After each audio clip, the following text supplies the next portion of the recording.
बिस्मिल्लाहिर्रहमानिर्रहीम। अस्सलाम वालेकुम। Welcome to my channel Amar Khan cuisine. तो जी आज मैं आपको मटरों को लॉन्ग टाइम के लिए सेव करने का तरीका बताऊंगी और तमाम टिप्स और ट्रिक्स बताऊंगी ताकि इसका ना कलर चेंज हो ना ही इसका टेस्ट ख़राब हो। और एक मटरों में से एक अजीब सी स्मेल आने लग जाती है ना, वो भी नहीं आएगी जब हम इसे लंबे अरसे तक सेव करेंगे।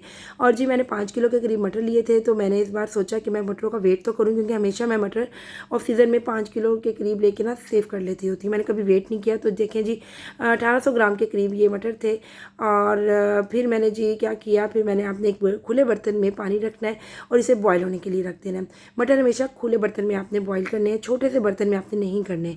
और मटरों को आपने अच्छी तरह चेक कर लेना है, इसमें कोई ख़राब दाना ना हो, कोई पीला दाना ना हो, कोई छोटा सा दाना होता है, बिल्कुल ऐसा कुछ दाना हो तो इसे निकाल लेना ताकि वो मटरों के टेस्ट को, रंग को ख़राब ना करे। और अगर आपको मेरी रेसिपी अच्छी लगेगी तो आपने इसको लाजमी लाइक शेयर सब्सक्राइब करना है और फ्रेंड्स एंड फैमिली के साथ भी इसे शेयर करें ताकि इस तरह की इंफॉर्मेटिव वीडियो हमेशा आपको मिलती रहे। जब पानी बॉयल होने लगेगा ना, तब आपने क्या करना है, अब हमने इसके अंदर 2 हिडन इंग्रेडिएंट डालने हैं। सबसे पहले हमने नमक ऐड करना है, 1 से 1.5 टीस्पून नमक ऐड किया मैंने इसके अंदर। और फिर हमने चीनी ऐड करनी है। ठीक है जी, 1 से 1.5 टीस्पून ही मैंने चीनी ऐड की है। और इन दोनों का मकसद ये है कि ये जो 2 नमक और चीनी है ना, ना मटरों के रंग को ख़राब करेंगे ना इसके टेस्ट को ख़राब करेंगे। लोग खाली मटरों को बॉयल करके रख लेते हैं, उसका कोई फ़ायदा नहीं है। या फिर मटरों को ऐसे ही छील के ना फ्रीज़ कर देते हैं, वो तो बिल्कुल ही सही नहीं है। वो तो मटरों को मतलब बहुत जल्दी इसमें से स्मेल आने लग जाती है उन मटरों में से। आपने अब यहाँ पॉइंट की बात मैं आपको बताने लगी हूँ, जैसे ही पानी उबलने लगे आपने इसमें सारे मटर डालने हैं। आपने 1 से 2 मिनट के बाद फ़ौरन फ्लेम ऑफ कर देना है। ठीक है, चूल्हे में मतलब आपने मटर डालने के 2 मिनट बाद फ्लेम ऑफ करना है और 3 से 4 मिनट तक आपने पानी में रखना है। इससे ज़्यादा आपने नहीं रखने। आहिस्ता आहिस्ता मटर ऊपर आना स्टार्ट हो जाएंगे, आप मटर निकाल लें। और अगर मटर ऊपर आना ना स्टार्ट हो तो आपने वेट नहीं करना, आपने मटरों को छान लेना है। ठीक है, ये नहीं कि आप वेट करते रहें जी मटर आहिस्ता आहिस्ता ऊपर आएंगे, तो इतने में मटर बिल्कुल नहीं हमने गिलाने।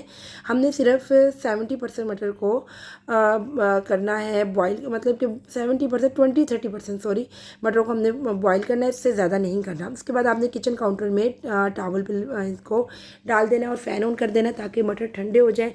और उनके अंदर जो गर्म गर्म मटर होंगे ना, उनको ऐसे ही एक छोटे से बाउल में आपने नहीं रख देना ताकि वो मज़ीद ना गल जाएँ। ठीक है, हमने बस इनको, इस हमारा मेन मकसद था इसको एक प्रोसेस से गुजारें ताकि हमारे मटरों का टेस्ट ना ख़राब हो।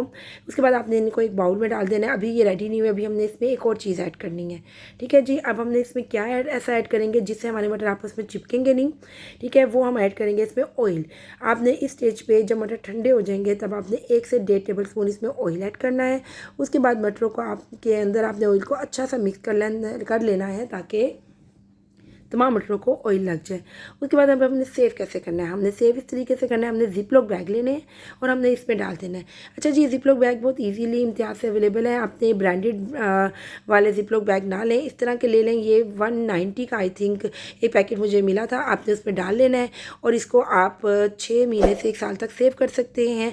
और अगर आपको मेरा ये मेथड अच्छा लगा और तो आपने लाजमी मेरे चैनल को लाइक शेयर सब्सक्राइब करना है। अल्लाह हाफिज़।